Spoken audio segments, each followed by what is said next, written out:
శంభో నమో పార్వతీశా ఈశా నమో పాపనాశా. శంభో నమో పార్వతీశా ఈశా నమో పాపనాశా. విశ్వరూపుడట విశ్వాత్మకుడట విశ్వబంధుడట విశ్వేశ్వరుడట. విశ్వరూపుడట విశ్వాత్మకుడట విశ్వబంధుడట విశ్వేశ్వరుడట. విశ్వనాథుడట విశ్వంభరుడట విశ్వాధీసుడట.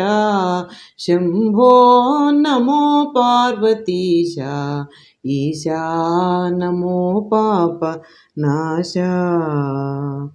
కామునిని కంట కాల్చిన వాడట ప్రేమతో భక్తుల బ్రోచేవాడట.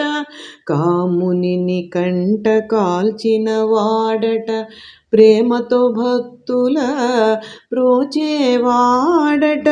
భక్తవత్సలుడట ప్రమదావిపుడట బ్రహ్మానందమట.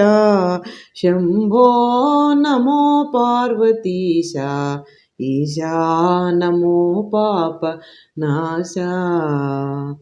నిత్యోత్సవమట నీరాజనమట కళ్యాణం బట గౌరీ సులకట. నిత్యోత్సవమట నీరాజనమట కళ్యాణం బట గౌరీ సులకట. స్వప్రకాశుడట సర్వజ్ఞుండట సర్వాధీశుడట.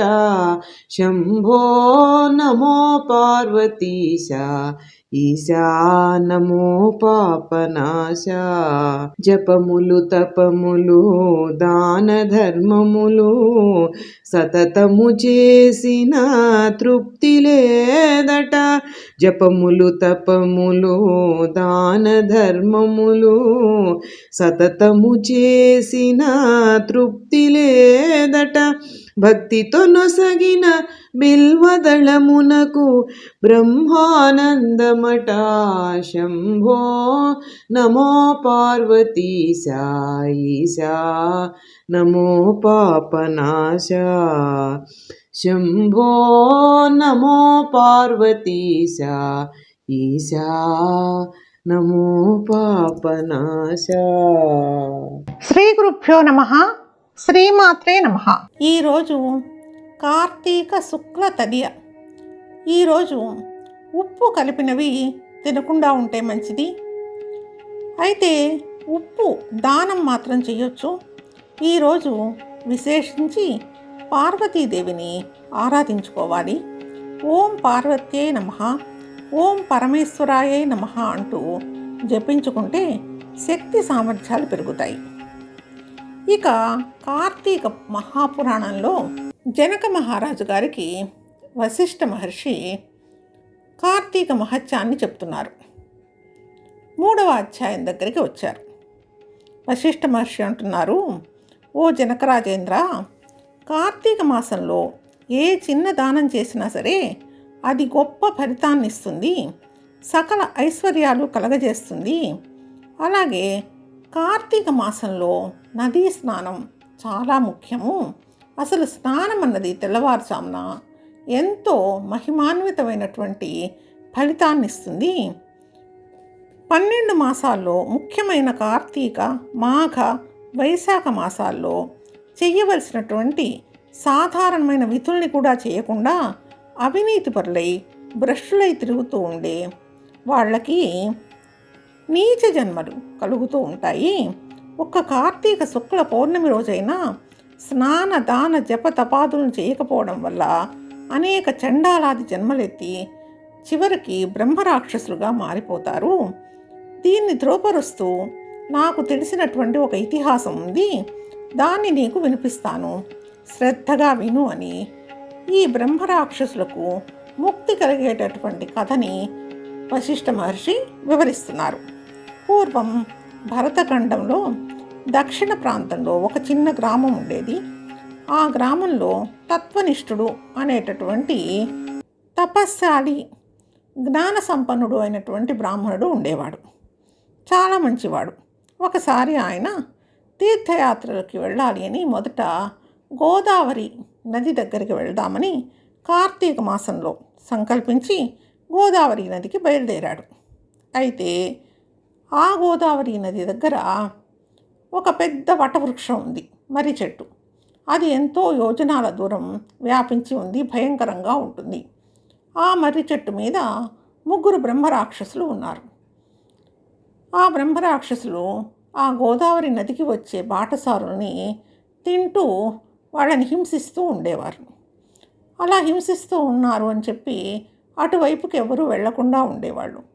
ఈ బ్రాహ్మణుడికి, తత్వనిష్ఠుడికి అసలు తెలియదు ఆ విషయం. దూర ప్రాంతం నుంచి వచ్చాడు కదా, తెలియక అటువైపు ఆ దారిలోంచి వచ్చి గోదావరి నదిలో దిగి స్నానం చేసి సంకల్పం చెప్పుకుంటూ ఉంటే 3 బ్రహ్మరాక్షసులు కూడా ఆయన్ని చంపివేద్దాము అని చెప్పి ఆయన దగ్గరికి వస్తారు. అప్పుడు ఆ బ్రాహ్మణుడు ఆ భయంకరమైనటువంటి రాక్షసుల్ని చూసి గజగజ వణికిపోతూ దిక్కు తోచక తాను నమ్ముకున్న నారాయణ మంత్రాన్ని జపిస్తూ శ్రీమన్నారాయణుణ్ణి ప్రార్థిస్తూ ఉన్నాడు. ఓ శ్రీమన్నారాయణ, ఆర్తత్రాణపరాయణ, అనాథరక్షక, ఆపదలో ఉన్నటువంటి గజేంద్రుణ్ణి ఉన్న పళంగా వచ్చి కాపాడావు కదా, అలాగే నిండు సభలో ద్రౌపదికి అవమానం జరుగుతూ ఉంటే నువ్వు ఆమెను రక్షించుకున్నావు కదా, చిన్న బాలుడైనటువంటి ప్రహ్లాదుడిని వాళ్ళ తండ్రి గారే హింసలు పెడుతూ ఉంటే నారసింహ అవతారంలో వచ్చి బాలుడిని కాపాడుకున్నావు కదా, అలాగే ఈరోజు నువ్వు బ్రహ్మరాక్షసులు చుట్టూ వచ్చారు, నన్ను కాపాడుకో తండ్రి అని చెప్పి కళ్ళు మూసుకొని గట్టిగా శ్రీమన్నారాయణుని ప్రార్థిస్తున్నాడు. ప్రార్థిస్తుంటే ఆ ప్రార్థన విన్న రాక్షసులకు పూర్వజన్మ జ్ఞానం కలిగింది. వాళ్ళు ముక్త కంఠంతో, మహానుభావ, మీ నోటి నుంచి వచ్చిన నారాయణ స్తుతి విని మాకు పూర్వజన్మ స్మృతి కలిగింది, ఇక మీరే మాకు దిక్కు, మమ్మల్ని అనుగ్రహించండి అంటూ ప్రాధేయపడ్డారు. వారి మాటలు విని ఈ బ్రాహ్మణుడికి కొంచెం ధైర్యం వచ్చింది. నాయనలారా, అసలు మీరెవరు, మీకు ఈ రాక్షస రూపం రావడానికి కారణం ఏమిటి, నాకు అంతా కూడా వరుసగా చెప్పండి అని. ఆ బ్రహ్మరాక్షసులు ఏమంటారంటే, విప్రోత్తమ, మీరు ఎంతో ధర్మాత్ములు, నిష్ఠాగరిష్ఠులు, కాబట్టి మీకు మేము మా కథ చెప్తాము, మీరు కూడా మమ్మల్ని రక్షించడానికి ప్రయత్నం చేయండి అని చెప్పి మొదటి రాక్షసుడు చెప్తున్నాడు. అయ్యా, నాది ద్రవిడ దేశము, వేదాంగాలు చదివిన మహాపండిత వంశంలో జన్మించాను. దాంతో చిన్నతనంలోనే నాకు సకల శాస్త్రాలు కూడా అయ్యి పాండిత్యం బాగా అలవడింది. పాండిత్యం ఎంత ఉందో గర్వం కూడా అంతే ఉంది. నేను నా అహంకారంతో, నాకు చదువు ఉంది అనే గర్వంతో అందరినీ అవహేళన చేస్తూ ఉండేవాడిని. ఎంతటి పండితుడినైనా సరే అవమానపరిచేవాడిని. నా విద్య చూపించి అందరికీ కూడా మోసం చేస్తూ డబ్బు సంపాదించేవాడిని. నా విద్య ద్వారా చాలా మోసాలు చేస్తూ, అబద్ధాలు చెప్తూ నేను ధనాన్ని గడించడం మొదలుపెట్టాను. ఇలా ఉండగా ఒకసారి కార్తీక మాస వ్రతాన్ని యథావిధిగా చేసి భూత తృప్తి కోసం బ్రాహ్మణ సమారాధన చేయాలనే ఉద్దేశంతో, అందుకు కావలసిన పదార్థాలు, ద్రవ్యం సంపాదించాలనే కోరికతో ఒక బ్రాహ్మణుడు నగరానికి వచ్చాడు. అలా వచ్చిన అతను నా దగ్గరికి వచ్చినప్పుడు అతన్ని నేను మోసం చేసి అతని ధనాన్ని అపహరించాను. అది తెలుసుకున్న ఆ బ్రాహ్మణుడు బాధపడి క్రుద్ధుడై కోపంతో, నువ్వు అన్యాక్రాంతంగా వచ్చిన డబ్బును కూడబెట్టిందే చాలక మంచి చెడ్డలు ఆలోచించకుండా, తోటి బ్రాహ్మణుడని కూడా ఆలోచించకుండా నా వస్తు సామగ్రిని దొంగిలించావు. కాబట్టి నువ్వు నీచ జన్మ అయినటువంటి బ్రహ్మరాక్షసుడిగా పుట్టి అక్కడ నరమాంస భక్షకుడుగా ఉండి నువ్వు నీ జన్మని గడుపుకో అని చెప్పి శపించాడు. అప్పుడు నేను ఆయన శాపం వినంగానే భయం వేసి ఆయన పాదాల మీద పడ్డప్పుడు, నాయన, పుణ్య గోదావరి తీర ప్రాంతంలో ఒక వటవృక్షం ఉంది, ఆ వటవృక్షం మీద నువ్వు అక్కడే నివసించు. ఏ బ్రాహ్మణుడైతే వచ్చి కార్తీక వ్రత పుణ్యఫలాన్ని నీకు దారబోస్తాడో అప్పుడు నీకు శాపం నుండి విముక్తి కలుగుతుంది అని చెప్పి శాప విమోచనం చెప్పి అక్కడి నుంచి వెళ్ళిపోయాడు. అప్పటి నుంచి నేను బ్రహ్మరాక్షసుడిగా ఉండి ఈ మర్రి చెట్టు మీద నివాసం ఏర్పరచుకున్నాను అని మొదటి బ్రహ్మరాక్షసుడు చెప్తాడు. ఇక రెండవ రాక్షసుడు, స్వామి, నేను కూడా పూర్వజన్మలో బ్రాహ్మణుడిని, అయితే ఎప్పుడు బ్రాహ్మణులా ప్రవర్తించలేదు. చెడ్డ స్నేహితులతో తిరుగుతూ తల్లిదండ్రులను హింసించి వాళ్ళ దగ్గర డబ్బు తీసుకొని ధనం తీసుకొని ఖర్చు పెట్టుకుంటూ ఉండేవాడిని. అలా తల్లిదండ్రులను ఎప్పుడూ చూడకుండా వాళ్ళు పెద్దవాళ్ళు అయ్యాక కూడా వాళ్ళని ముసలి వాళ్ళు అయ్యాక కూడా వాళ్ళని హింసిస్తూ ఉండేవాడిని. అలా మా తల్లిదండ్రులు ఎవరూ లేక దిక్కు లేక చనిపోయారు. నేను తల్లిదండ్రుల పట్ల కిరాతకంగా ప్రవర్తించాను కాబట్టి నాకు తర్వాత బ్రహ్మరాక్షసుడిగా జన్మ వచ్చింది. అప్పటి నుండి నేను ఈ వటవృక్షం మీద ఉన్నాను స్వామి, నాకు కూడా మీరు తరుణోపాయం చూపించండి అని చెప్పి రెండవ బ్రహ్మరాక్షసుడు చెప్తాడు. సరే, మూడవ బ్రహ్మరాక్షసుడు ఏమంటాడంటే, మహానుభావ, నేను ఒక సంపన్న కుటుంబంలో పుట్టినటువంటి బ్రాహ్మణుడిని, విష్ణాలయంలో అర్చకుడిగా ఉండేవాడిని. కనీస ధర్మంగా స్నానం కూడా చేయకుండా బయట తిరిగిన మైలబట్టలతోనే దేవాలయంలో అడుగుపెట్టేవాడిని. దైవానికి సమర్పించాల్సిన ధూపదీప నైవేద్యాలన్నిటిని కూడా నా దుర్వ్యసనాలకి ఖర్చు పెట్టుకుంటూ ఉండేవాడిని.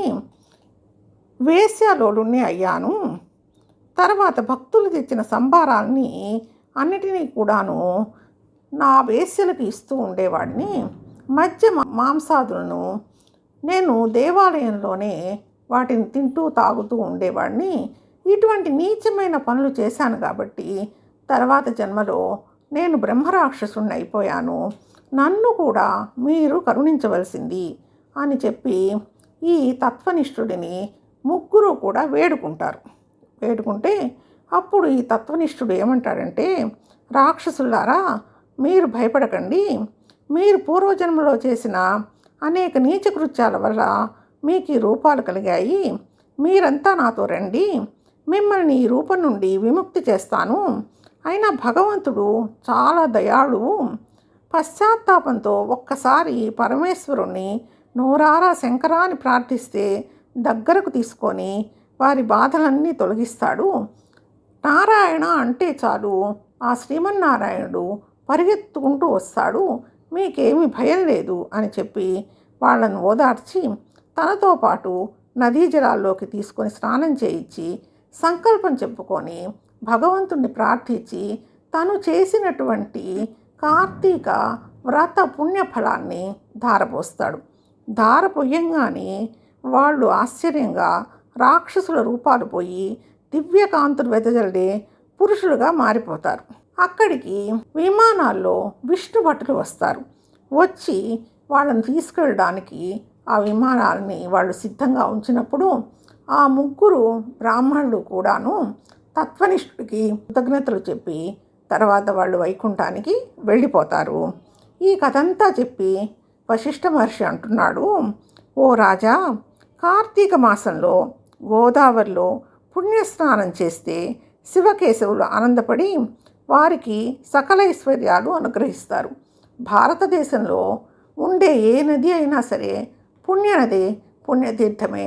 ఆ జలాల్లో ఎవరైనా సరే స్నానం చేసి కార్తీక మాసంలో కనుక ఆ భగవంతుణ్ణి పూజ చేసుకుంటే వాళ్ళకి ఇహలోకంలో కోరికలు తీరగడమే కాకుండా పైలోకంలో భగవత్ సాన్నిధ్యము, మోక్షము కలుగుతుంది అని ఇలా ఈ 3వ అధ్యాయాన్ని వశిష్ఠ మహర్షి పరిసమాప్తి చేశారు.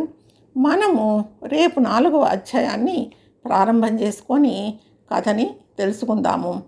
శ్రీ గురుభ్యో నమః. శ్రీమాత్రే నమః. జపములు తపములు దాన ధర్మములు సతతము చేసిన తృప్తి లేదట. జపములు తపములు దాన ధర్మములు సతతము చేసిన తృప్తి లేదట. భక్తితో నొసగిన బిల్వదళమునకు బ్రహ్మానందమట. శంభో నమో పార్వతీశా ఈశా నమో పాపనాశ. శంభో నమో పార్వతీశా ఈశా నమో పాపనాశ.